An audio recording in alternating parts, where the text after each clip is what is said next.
ঐতিহাসিক ৭ মার্চে জাতির জনকের প্রতিকৃতিতে প্রধানমন্ত্রীর শ্রদ্ধা। উত্তাল জনসমুদ্রে বঙ্গবন্ধুর কণ্ঠে স্বাধীনতার দীপ্ত উচ্চারণ, শুরু হয়ে যায় মুক্তিযুদ্ধের চূড়ান্ত প্রস্তুতি। এবং বঙ্গবন্ধুর ঐতিহাসিক ভাষণের অডিও ধারণ করেন এম আবুল খায়ের, বিনামূল্যে ৩,০০০ কপি করে দেয় HMV।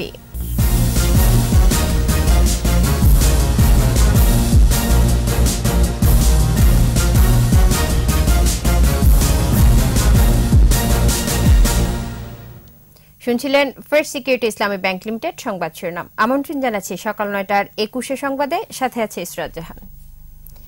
ঐতিহাসিক ৭ মার্চ উপলক্ষে জাতির জনক বঙ্গবন্ধু শেখ মুজিবুর রহমানের প্রতিকৃতিতে শ্রদ্ধা জানিয়েছেন প্রধানমন্ত্রী শেখ হাসিনা। পরে আওয়ামী লীগ সহ বিভিন্ন সংগঠনের পক্ষ থেকেও শ্রদ্ধা জানানো হয়। এ সময় বঙ্গবন্ধুর স্বপ্ন বাস্তবায়নে কাজ করে যাওয়ার অঙ্গীকার করেন তারা। বঙ্গবন্ধুর ঐতিহাসিক ভাষণকে সারা পৃথিবীর নির্যাতিত মানুষের জন্য অনুপ্রেরণা হিসেবে মন্তব্য করেন দলের যুগ্ম সাধারণ সম্পাদক মাহবুবুল আলম হানিফ। আজহারুল ইসলামের রিপোর্ট। ধানমন্ডি ৩২ নম্বরে বঙ্গবন্ধু ভবনের সামনে জাতির জনকের প্রতিকৃতিতে শ্রদ্ধা জানান প্রধানমন্ত্রী শেখ হাসিনা। সেখানে কিছু সময় নীরবে দাঁড়িয়ে থাকেন তিনি। এরপর দলীয় সভাপতি শেখ হাসিনার নেতৃত্বে বঙ্গবন্ধুর প্রতিকৃতিতে শ্রদ্ধা জানানো হয়। এ সময় আওয়ামী লীগের সিনিয়র নেতারা উপস্থিত ছিলেন। পরে আওয়ামী লীগের যুগ্ম সাধারণ সম্পাদক মাহবুবুল আলম হানিফ বলেন, সার্বিক মুক্তির আহ্বান ছিল জাতির জনকের ৭ই মার্চের ভাষণে। বঙ্গবন্ধুর এই ভাষণ এটা শুধু বাংলাদেশ জাতির জন্য নয়, বাংলাদেশের মানুষের জন্য নয়, সারা পৃথিবীর নির্যাতিত নিপীড়িত মানুষের এক অনুপ্রেরণামূলক ভাষণ। আওয়ামী লীগের পর জাতির পিতার প্রতিকৃতিতে শ্রদ্ধা জানায় ছাত্রলীগ, যুবলীগ, স্বেচ্ছাসেবক লীগ সহ দলটির বিভিন্ন সহযোগী সংগঠন। এছাড়াও বিভিন্ন সামাজিক সাংস্কৃতিক সংগঠন ও সাধারণ মানুষ শ্রদ্ধা নিবেদন করেন জাতির জনকের প্রতি। আজহারুল ইসলাম, ২১ টেলিভিশন। ঐতিহাসিক ৭ই মার্চ রেসকোর্সের উত্তাল জনসমুদ্রে বজ্রকণ্ঠে ঘোষণা করেন, এবারের সংগ্রাম মুক্তির সংগ্রাম, এবারের সংগ্রাম স্বাধীনতার সংগ্রাম। ঘরে ঘরে দুর্গ গড়ে তোলার আহ্বান জানিয়ে দীপ্ত কণ্ঠে মুক্তি পাগল বাঙালিকে দেন মুক্তিযুদ্ধের দিক নির্দেশনা। ১৮ মিনিটের মহাকাব্যিক ভাষণেই রচনা করেন বাংলার স্বাধীনতার ভিত্তি। ইতিহাসের সারা জাগানো এই ভাষণেই বাঙালি ঝাঁপিয়ে পড়ে মুক্তিযুদ্ধে। ৩০ লাখ প্রাণের বিনিময়ে আসে স্বাধীনতা, লাল সবুজের বাংলাদেশ। ইবনে নুসাউনের রিপোর্ট।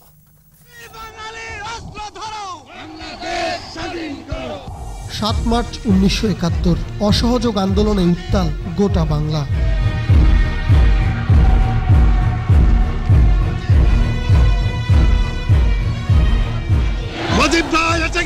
জাতিকে দিক নির্দেশনা দেবেন বঙ্গবন্ধু শেখ মুজিবুর রহমান। সকাল থেকেই মুক্তিকামী জনতার ঢল রেসকোর্স ময়দানে। সবার অপেক্ষা কখন আসবেন বঙ্গবন্ধু। যারা খুব কাছ থেকে এই বিশাল জনসমুদ্র দেখেছেন তারাই জানেন চেতনার কি জোয়ার এসেছিল সে ক্ষণটিতে।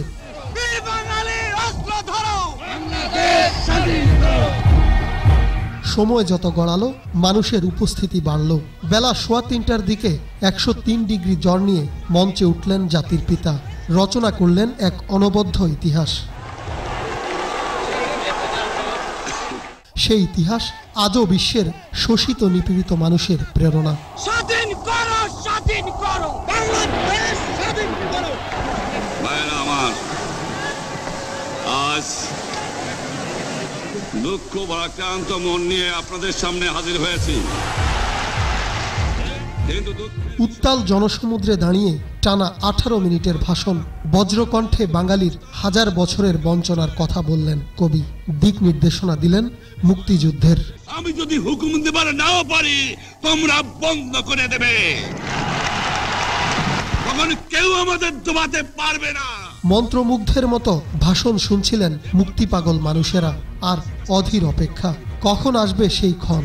অবশেষে বঙ্গবন্ধু বললেন, রক্ত যখন দিয়েছি, রক্ত আরো দেব, এদেশের মানুষকে মুক্ত করে ছাড়বো ইনশাআল্লাহ। বিচ্ছিন্নতাবাদী হিসেবে বঙ্গবন্ধু বা আওয়ামী লীগকে অভিযোগ করার সুযোগ না দিয়ে বিচক্ষণভাবে জানিয়ে দিলেন বাঙালির করণীয়। তোমাদের যা কিছু আছে তাই নিয়ে শত্রুর মোকাবেলা করতে হবে। একটা ঐতিহাসিক, একটা যুগান্তকারী ভাষণ, যেই ভাষণ আজকে পৃথিবীর মধ্যে অন্যতম শ্রেষ্ঠ ভাষণ। এই ভাষণের মধ্যে দিয়ে তিনি আমাদেরকে প্রস্তুতির ডাক দিলেন। আমরা পুরা মার্চ 7 মার্চ অসহযোগ আন্দোলন কর্মসূচি ঘোষণা করলেন, খাজনা ট্যাক্স বন্ধ করে দিলেন, হাইকোর্ট সুপ্রিম কোর্ট বন্ধ থাকবে, শুধু শ্রমিকদের বেতনের কথা বললেন। এত কিছুর মধ্যে তিনি গরিব দুঃখী মানুষের কথা তিনি বলেন নাই, অর্থাৎ সামগ্রিক একটি বক্তৃতা। 7.5 কোটি বাঙালিকে উজ্জীবিত করা সেই ভাষণটি ইউনেস্কো স্বীকৃত বিশ্বের অন্যতম প্রামাণ্য দলিল। বঙ্গবন্ধু যেটা 7 মার্চের ভাষণেও তিনি সরাসরি যুদ্ধ শুরুর ঘোষণা দেননি। তিনি বলেছেন খুব কৌশলে, যেটা হচ্ছে স্বাধীনতার সংগ্রাম, মুক্তির সংগ্রাম, এবং ঘরে ঘরে দুর্গ গড়ে তোলো, যার যা কিছু আছে তাই নিয়ে শত্রুর মোকাবেলা করো। আইনগতভাবে কিন্তু এই ভাষণের জন্য বঙ্গবন্ধুর বিরুদ্ধে তারা কোনো ব্যবস্থা নিতে পারেনি। বঙ্গবন্ধুর বিরুদ্ধে তারা যে শ্বেতপত্র যেটা তৈরি করেছিল বঙ্গবন্ধুকে গ্রেফতার করো, সেটা হচ্ছে তার 26 মার্চের স্বাধীনতার ঘোষণার জন্যে। মূলত 7 মার্চের ভাষণেই স্বাধীনতার ঘোষণা চূড়ান্তভাবে বাঙালিকে যুদ্ধের জন্য প্রস্তুত করেছিল। অমর কবিতাখানি আজও সবার অনুপ্রেরণা। এবারে সংগ্রাম আমাদের মুক্তির সংগ্রাম, এবারে সংগ্রাম স্বাধীনতার সংগ্রাম। আপনারা আমার জয় বাংলা। ইবনে নূর শাওন, 21 টেলিভিশন, ঢাকা। পাকিস্তানিদের রক্তচক্ষু উপেক্ষা করে রেসকোর্সে অত্যন্ত সুকৌশলে বঙ্গবন্ধুর ঐতিহাসিক ভাষণের অডিও ধারণ করেন তৎকালীন পাকিস্তান গণপরিষদের সদস্য এম আবুল খায়ের সহ কয়েকজন। পরে ভাষণটি ছড়িয়ে পড়ে সারা বিশ্বে। আমাদের রিপোর্টার ইবনে নূর শাওন কথা বলেছেন এম আবুল খায়ের ছেলে 21 পদকপ্রাপ্ত সঙ্গীত শিল্পী খায়রুল আনাম শাকিলের সঙ্গে। তিনি জানিয়েছেন ভাষণ রেকর্ডিং এর নানা কথা। চলুন দেখে আসি।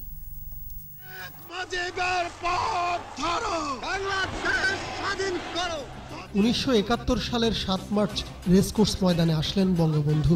জীবন বাজি রেখে জাতির পিতার ভাষণের অডিও ধারণ করার ঝুঁকি নিলেন পাকিস্তান চলচ্চিত্র কর্পোরেশনের চেয়ারম্যান ও ব্যবস্থাপনা পরিচালক AHM সালাউদ্দিন ও এম আবুল খায়ের।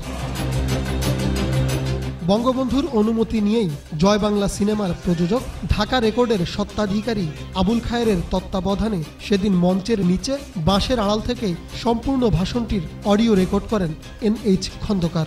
পাকিস্তান সরকার সেই সময়টিতে ওনাকে বাধা দিতে পারে, এটাই একটা স্বাভাবিক ব্যাপার ছিল। রেকর্ডিং যে ইকুইপমেন্ট সেগুলো মঞ্চের নিচে ভেতরে এমন একটা জায়গায় করলো যেটা মানুষের সকলকে আড়াল করে। 17 মার্চ বঙ্গবন্ধুর জন্মদিনে তার হাতে অডিওর একটি কপি তুলে দেন তৎকালীন পাকিস্তান গণপরিষদের সদস্য আবুল খায়ের। এই 10 দিন মানে অর্থাৎ বঙ্গবন্ধুর জন্মদিন ছিল 17 মার্চ, এই 10 দিনের মধ্যে ওনারা এই রেকর্ডটি প্রডিউস করে তৈরি করে এটা ওনাকে উপহার দিল।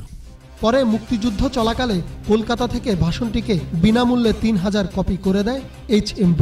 মুজিবনগর সরকারের সিদ্ধান্তে ভাষণ ছড়িয়ে দেয়া হয় মুক্তিযোদ্ধাদের কাছে। সবাই মিলে একটা সময় আমরা কলকাতা পাড়ি দিলাম আগরতলা হয়ে। সেখানে এই রেকর্ডটি বাবা সঙ্গে করে নিয়ে গিয়েছিলেন। এটা মুজিবনগর সরকারকে জানানো হলো এবং একটা ডিসিশন হলো, সিদ্ধান্ত হলো যে রেকর্ডের 3000-এর মতো কপি প্রডিউস করা হবে। এটা HMV, তৎকালীন HMV বিনা পয়সায় এই রেকর্ডের কপিটি করে দেবেন। সেদিনের দুঃসাহসিক পদক্ষেপের জন্যই 7 মার্চের ঐতিহাসিক ভাষণটি আজ শোষিত বঞ্চিত মানুষের প্রেরণা। আমরা দেশের মানুষের অধিকার চাই। ইবনে নূর শাওন, 21 টেলিভিশন, ঢাকা। নিচ্ছে ইসলামী ব্যাংক বিরতি। যখন ফিরছি তখন অন্যান্য খবরের সঙ্গে আরো থাকবে। চকবাজার ট্র্যাজেডিতে নিহত আরো 3 জনের মরদেহ হস্তান্তর আজ।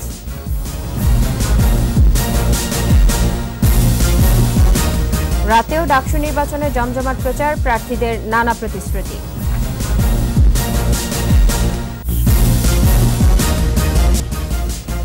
আবার আমন্ত্রণ সকাল 9টার 21 সংবাদে।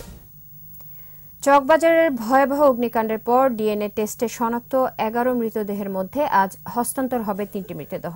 গেল 20 ফেব্রুয়ারি রাতে চকবাজারের চুরিহাট্টায় ভয়াবহ অগ্নিকাণ্ডে এ পর্যন্ত 71 জন মারা যায়। তার মধ্যে 19 জনের পরিচয় নিশ্চিত না হওয়ায় 48 জনের ডিএনএ নমুনা সংগ্রহ করে সিআইডি ক্রাইম সিন ইউনিট পরীক্ষা শেষে গতকাল 11 জনের পরিচয় নিশ্চিত করে সিআইডি। গতকাল 8টি লাশ হস্তান্তর করে চকবাজার থানা পুলিশ। আজ বাকি 3টি লাশ হস্তান্তর করা হবে।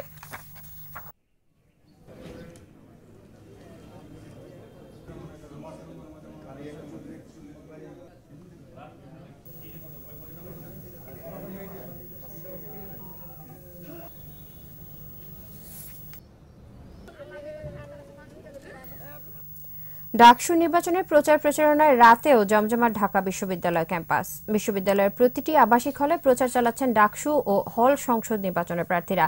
আবাসিক ছাত্রছাত্রীদের সমর্থন পাওয়ার পাশাপাশি তাদের সাথে সুসম্পর্ক গড়তেই চলছে প্রার্থীদের রাত্রিকালীন প্রচারণা। আর সঠিক প্রার্থীকে বেছে নেওয়ার প্রচেষ্টায় সাধারণ শিক্ষার্থীরা। প্রণব চক্রবর্তীর রিপোর্ট। বহু প্রতীক্ষার ডাকসু নির্বাচন, রাতের নীরবতা ছাপিয়ে তাই ক্যাম্পাস জুড়ে ভোটের আওয়াজ। দিনের কর্মব্যস্ত প্রচারণা শেষে থেমে নেই প্রার্থীরা। প্রতিটি হলে আবাসিক ছাত্রছাত্রীদের সামনে ইশতেহার আর প্রতিশ্রুতির ডালি তুলে ধরছেন তারা।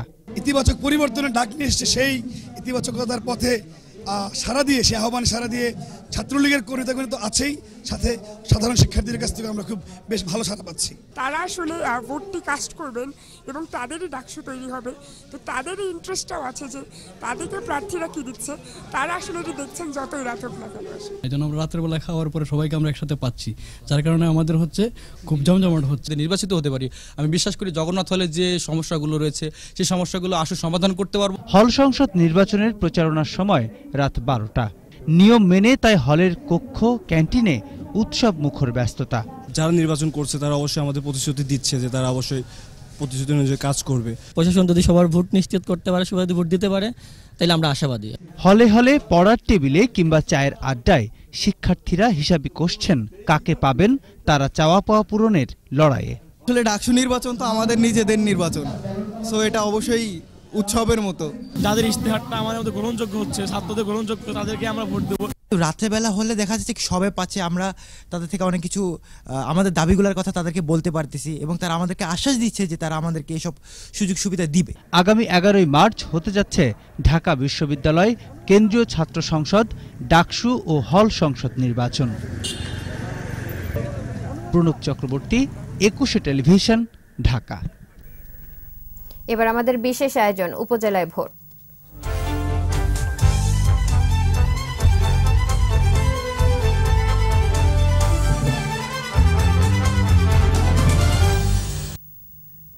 সভা সমাবেশ হলেও অনেকটাই উত্তাপহীন কুড়িগ্রামের উপজেলা পরিষদ নির্বাচনের প্রচার প্রচারণা। সব দল নির্বাচনে অংশ না নেয় এমন পরিবেশ সৃষ্টি হয়েছে বলে মনে করছে সুশীল সমাজ। এদিকে প্রার্থীদের যোগ্যতা যাচাই বাছাই করছেন ভোটাররা। কুড়িগ্রাম প্রতিনিধি আতাউর রহমান বিপ্লবের সহায়তায় আফসানা নীলার রিপোর্ট। প্রথম দফায় কুড়িগ্রামের 9 উপজেলায় নির্বাচন অনুষ্ঠিত হবে আগামী 10 মার্চ। ভোটকে ঘিরে সভা সমাবেশ চালিয়ে যাচ্ছেন প্রার্থীরা। 9টি উপজেলায় চেয়ারম্যান, ভাইস চেয়ারম্যান সহ প্রতিদ্বন্দ্বিতা করছেন 96 জন। এর মধ্যে চেয়ারম্যান পদে 26 জন, ভাইস চেয়ারম্যান 39 এবং মহিলা ভাইস চেয়ারম্যান পদে 31 জন। চেয়ারম্যান পদে আওয়ামী লীগের 6 জন বিদ্রোহী প্রার্থী ছাড়াও 2 জন বিএনপি এবং 4 জন জাতীয় পার্টির প্রার্থী রয়েছেন, যারা লড়ছেন স্বতন্ত্র হিসেবে। সবাই দিচ্ছেন উন্নয়নের নানা প্রতিশ্রুতি।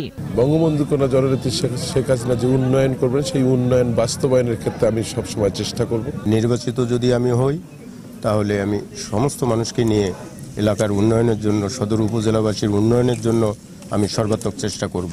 এদিকে জনপদে পিছিয়ে পড়া নারীদের ভাগ্য উন্নয়নে কাজ করার প্রতিশ্রুতি দিচ্ছেন নারী প্রার্থীরা। মহিলারা আছে, মেয়েরা আছে, তাদের পড়াশোনার সহযোগিতা করব, বাল্যবিবাহ রোধ করব, তাদেরকে এগিয়ে নিয়ে যাব। সুনির্দিষ্ট কর্মপরিকল্পনা আর সকলের পরামর্শ নিয়ে প্রার্থীদের কাজ করার তাগিদ ভোটার আর সুশীল সমাজে। উপজেলা পরিষদ যেভাবে শক্তিশালী হবার কথা সেটি দীর্ঘদিনেও হয়নি। এর বাইরে হলো জনগণের সাথে তাদের কাজের সম্পৃক্ততা তেমন নেই বললেই চলে। যারা আসবেন তারা যেন সঠিক মূল্যায়ন পায় এবং তাদের স্বাধীনভাবে কাজ করার ক্ষমতা দেওয়া হয়। যে এলাকার উন্নয়ন করব, কাজ করব, তাকেই তো ভোট দেবো আমরা। কুড়িগ্রামের 9টি উপজেলায় 3টি পৌরসভা সহ 73টি ইউনিয়ন রয়েছে। ভোটার 15,47,104 জন। 713টি কেন্দ্রে অনুষ্ঠিত হবে ভোট গ্রহণ। আফসানা নীলা, 21 টেলিভিশন। আবারও নিচ্ছি ইসলামী ব্যাংক বিরতি। যখন ফিরছি তখন অন্যান্য খবরের সঙ্গে আরো থাকবে। মার্কিন বিমানবাহিনীতে যৌন নিপীড়ন, মুখ খুললেন সিনেটর ম্যাকশেলি। চ্যাম্পিয়ন্স লিগে পিএসজির বিরুদ্ধে ম্যান ইউয়ের রোমাঞ্চকর জয়, শেষ 8 টিকিট পেল উলের শিষ্যরা।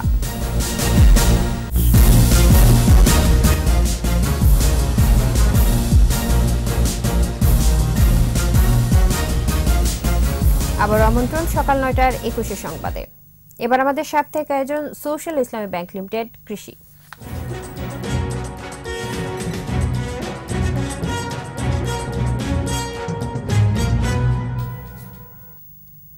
দিনাজপুরের আম বাগানগুলো ছেয়ে গেছে মুকুলে মুকুলে। কৃষি কর্মকর্তার আশা, আবহাওয়া অনুকূলে থাকলে এবার আমের ভালো ফলন পাওয়া যাবে। দিনাজপুর প্রতিনিধি চিত্ত ঘোষের রিপোর্ট জানাচ্ছেন রত্নজামান। দিনাজপুরের হর্টিকালচার সেন্টারের তৎপরতায় নতুন নতুন আম বাগান হচ্ছে প্রতি বছর। বিভিন্ন জাতের আম নিয়ে বাগান গড়ে উঠছে এই এলাকায়। আমের মুকুল দেখে খুশি বাগান মালিকরা। তারা বলছেন সঠিক সময়ে বৃষ্টি হওয়ায় গাছে মুকুল এসেছে অনেক। মুকুল ফাটার আগে একটা স্প্রে, সেটাও মারিয়ে দিয়েছি, আর তার আগে একটা স্প্রে দিয়েছি মুকুলের আসার আগে। এখন যে ওয়েদার ভালো হয়, ইনশাআল্লাহ আমরা ফল টল ভালো পাবো আর কি। গুটি আসলে আমরা বুঝতে পারবো কি পরিমাণ আম হবে। এবং দিনাজপুরে আম এবার বাম্পার ফলন হওয়ার সম্ভাবনা আছে। কৃষি কর্মকর্তার আশা, আবহাওয়া অনুকূলে থাকলে এ মৌসুমে এ জেলায় এবার প্রায় 50,000 মেট্রিক টন আম উৎপাদন হবে। সার, কীটনাশক, ছত্রাকনাশক যে রুটিন মাফিক যে স্প্রে করা হয়, এইগুলো যদি কৃষকরা নিয়মিত অনুসরণ করেন, তো আমরা আশা করছি এবার আমের বাম্পার প্রোডাকশন হবে। দিনাজপুর জেলায় 5,000 হেক্টর জমিতে এবার আমের আবাদ হয়েছে। রত্নজামান, 21 টেলিভিশন। আর এর সাথে শেষ করছি সকাল 9টার 21 সংবাদ। তবে যাবার আগে ফার্স্ট সিকিউরিটি ইসলামী ব্যাংক লিমিটেড সংবাদ শিরোনামগুলো আরো একবার। ঐতিহাসিক 7 মার্চে জাতির জনকের প্রতিকৃতিতে প্রধানমন্ত্রীর শ্রদ্ধা। উত্তাল জনসমুদ্রে বঙ্গবন্ধুর কণ্ঠে স্বাধীনতার দীপ্ত উচ্চারণ, শুরু হয়ে যায় মুক্তিযুদ্ধের চূড়ান্ত প্রস্তুতি। এবং বঙ্গবন্ধুর ঐতিহাসিক ভাষণের অডিও ধারণ করেন এম আবুল খায়ের, বিনামূল্যে 3000 কপি করে দেয় HMV।